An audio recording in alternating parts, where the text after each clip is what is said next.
दिलों में प्यार की खुशबू तो होठों पर दुआ रखना, इमाम वक्त से एक रिश्ता इश्को वफा रखना, इमाम वक्त से एक रिश्ता इश्को वफा रखना।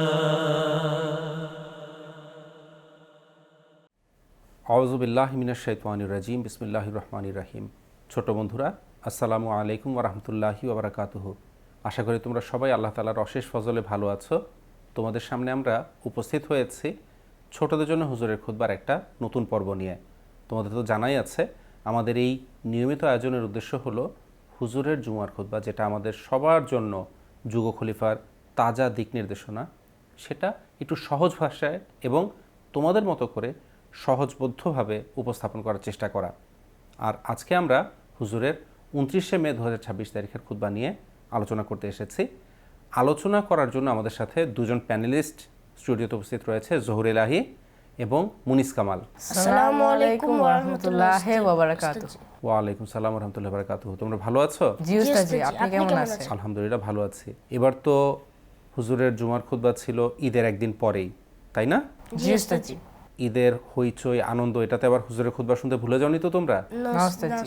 তাহলে মন দিয়ে শুনেছিলে হুজুরের খুতবা? জি উস্তাদ জি। তাহলে তো বলতেই পারবে হুজুর খুতবায় কি বিষয়ে আলোচনা করেছেন। হুজুর আল্লাহ তাআলা বিনাশিল আজিজ এর আগের খুতবাগুলোতে মহানবী সাল্লাল্লাহু আলাইহি সাল্লামের নম্রতা ও বিনয় নিয়ে আলোচনা করেছিলেন। একইভাবে এই সপ্তাহের খুতবায় তিনি মুসিমাদ আলাইহিস সালামের নম্রতা ও বিনয় নিয়ে আলোচনা করেছেন। ঠিক বলেছো।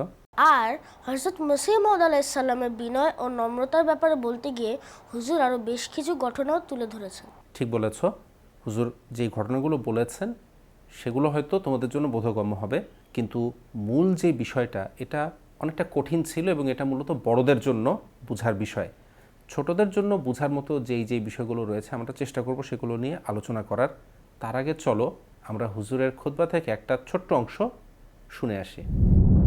एक जगह आप फरमाते हैं, कम फहम लोग एतराज़ करते हैं कि मैं अपने मदारिज को हद से बढ़ाता हूँ, यानी हज़रत मसीह अलैहिस्सलाम अपने दर्जे बहुत बढ़ा रहे हैं।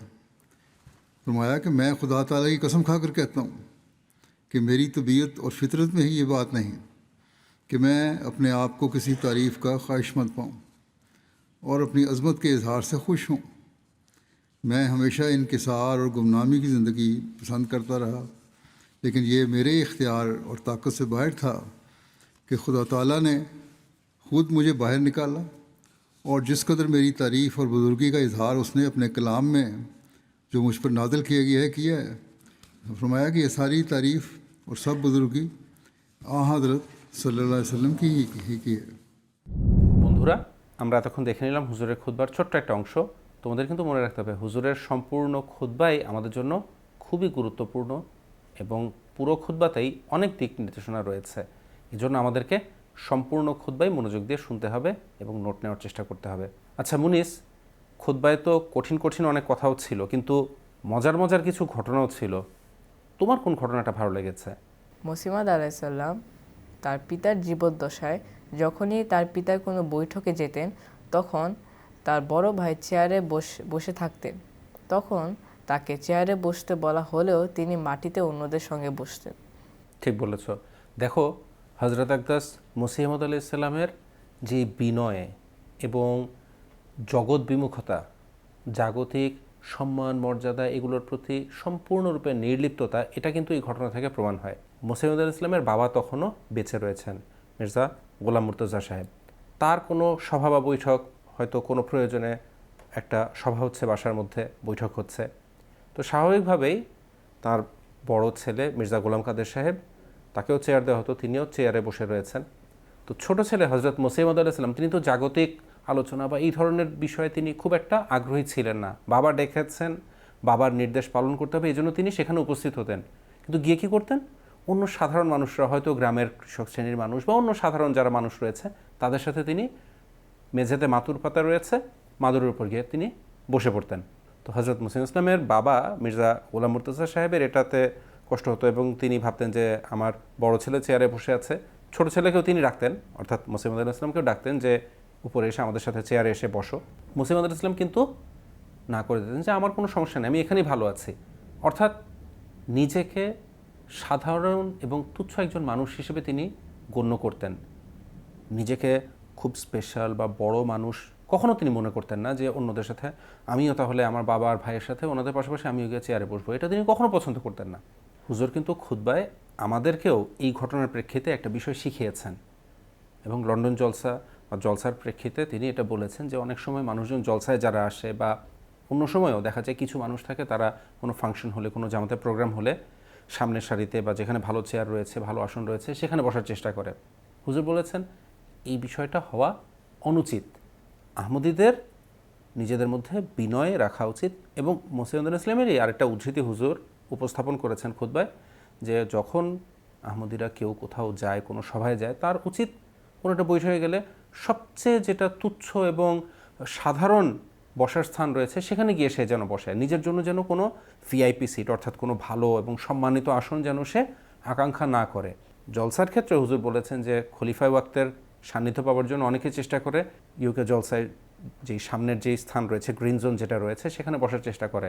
হুজুর বলছেন খলিফায়ে ওয়াক্তের সান্নিধ্য পাওয়া এবং তাকে কাছ থেকে দেখা, এটা তো এই আবেগ তো বৈধ, অনুমোদিত, কিন্তু এটা ছাড়া যদি এই আগ্রহ থাকে যে না আমার সম্মানিত যেই চেয়ার রয়েছে বা স্থান রয়েছে সেখানে বসতে হবে, আমাকে অন্যরা সম্মানিত মনে করবে বা সম্মানিত স্থান আমার প্রয়োজন, এটা হলে তার মাঝে বিনয় সঠিক মাত্রায় নেই এবং এটা একজন আহমদীর বৈশিষ্ট্য নয়।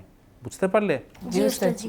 ঠিক আছে, এবার জহুর বলো তোমার ভালো লেগেছে এমন কোনো ঘটনা। হযরত মুসলিমউদ আলাইহিস সালাম যখন হাকিকাতুল ওয়াহি বইটি লেখা শেষ করেন তখন তাকে একজন সাহাবী বলেন, আপনার অনেক পরিশ্রম হয়েছে, তাই আপনার এখন বিশ্রাম নেওয়া দরকার। তখন তিনি উত্তরে বলেন, এটা তো মহানবী সাল্লাল্লাহু আলাইহি সাল্লামের সাহাবীদের পরিশ্রমের কাছে কিছুই নয়। মহানবী সাল্লাল্লাহু আলাইহি সাল্লামের সাহাবীরা তো নিজেদের জীবন বাজি রেখে মহানবী সাল্লাল্লাহু আলাইহি সাল্লামের রক্ষা করার জন্য কাজ করেছেন এবং নিজেদের জীবন উৎসর্গও করেছেন। দেখো হজরত আকদাস মসিহ আলাইহিস সালাম হজরত মুহাম্মদ রাসূলুল্লাহ সাল্লাল্লাহু আলাইহি সাল্লামের চাকর ছিলেন, তার নিষ্ঠাবান প্রেমিক এবং নিষ্ঠাবান দাস ছিলেন। স্বাভাবিকভাবেই তিনি সেই বৈশিষ্ট্যগুলো নিজের মধ্যে ধারণ করবেন যেগুলো রাসূলুল্লাহ সাল্লাল্লাহু আলাইহি সাল্লামের মাঝে ছিল। রাসূলুল্লাহ সাল্লাল্লাহু আলাইহি সাল্লামের বিনয় নিয়ে হুজুর খুতবা দিয়েছেন, এর আগে আমরা শুনেছি।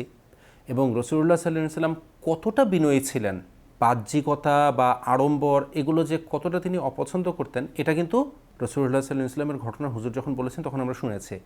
মসিহ আলাইহিস সালামের বৈশিষ্ট্যটা দেখো, ঠিক তার মনিব, তার নেতা হজরত মুহাম্মদ সাল্লাল্লাহু আলাইহি সাল্লামের অনুসরণে তার মাঝেও একই বৈশিষ্ট্য। যখন তার কোনো সাহাবী, হাকিকাতুল ওয়াহি বইটা তোমরা যখন বড় হবে বা পড়ার সুযোগ হবে তখন তোমরা দেখবে এটা আসলেই অনেক জ্ঞানগর্ভ একটা বই এবং অনেক তথ্য উপাত্ত একত্রিত করে মসিহ ইসলাম বইটা লিখেছিলেন এবং এটা আসলে অত্যন্ত কষ্টকর কাজ ছিল। যখন কোনো সাহাবী বলছেন হুজুর আপনি এখন একটু বিশ্রাম নিন কয়েকদিন, এই কাজের ধকলটা যেন আপনি কাটিয়ে উঠতে পারেন, মসিহ ইসলাম তখন কি করলেন, এই যে একটা কথা যেটা তাকে সম্মান প্রদান করে সেই বিষয়টাকে তিনি সাথে সাথে নাকচ করে দিলেন যে আমি তো কিছুই করি নাই। রাসূলুল্লাহ সাল্লাল্লাহু আলাইহি ওয়াসাল্লামের সাহাবীরা কত কি করেছেন, কত কষ্ট করেছেন, কত পরিশ্রম করেছেন এবং তারা নিজেদের জীবন পর্যন্ত আল্লাহর পথে উৎসর্গ করেছেন। নিজের কোনো কাজকে গুরুত্ব দেওয়া বা অনেক বড় গুরুত্বপূর্ণ কাজ, বড় কাজ মনে করাটা একজন আল্লাহর খাঁটি বান্দা বা বিনয়ী বান্দার বৈশিষ্ট্য না। এটাই আমরা এই ঘটনা থেকে শিখতে পেরেছি। বুঝেছো? জি জি উস্তাদ উস্তাদ জি। জি। তাহলে চলো এখন আমরা আমাদের বন্ধুদের পাঠানো ভিডিও বার্তাগুলো দেখে আসি। গত শুক্রবারে খুতবায় হুজুর বলছেন মুসিমউদ আলাইহিস সালামের প্রতি এই ইলহাম হয়েছিল যে তোমার বিনয় অবনত পন্থা আল্লাহ তাআলার পছন্দ হয়েছে। একবার আল্লাহ তাআলা হযরত মুসিমউদ আলাইহিস সালামকে ইলহামের মাধ্যমে জানান, তোমার এই কাজের মাধ্যমে তোমার খোদা সন্তুষ্ট হয়েছেন এবং এর জন্য তিনি তোমাকে এত বরকত দেবেন যে শেষ পর্যন্ত বাদশাহ তোমার কাপড় থেকে কল্যাণ অন্বেষণ করবে। জনজুহর, একবার এক ব্যক্তি ছিলেন যিনি অনেক দোয়া করতেন। তিনি একদিন মসজিদে গিয়ে কুকুরের মতো কান্নাকাটি শুরু করলেন। হ্যাঁ, আমি এই ঘটনা শুনছি।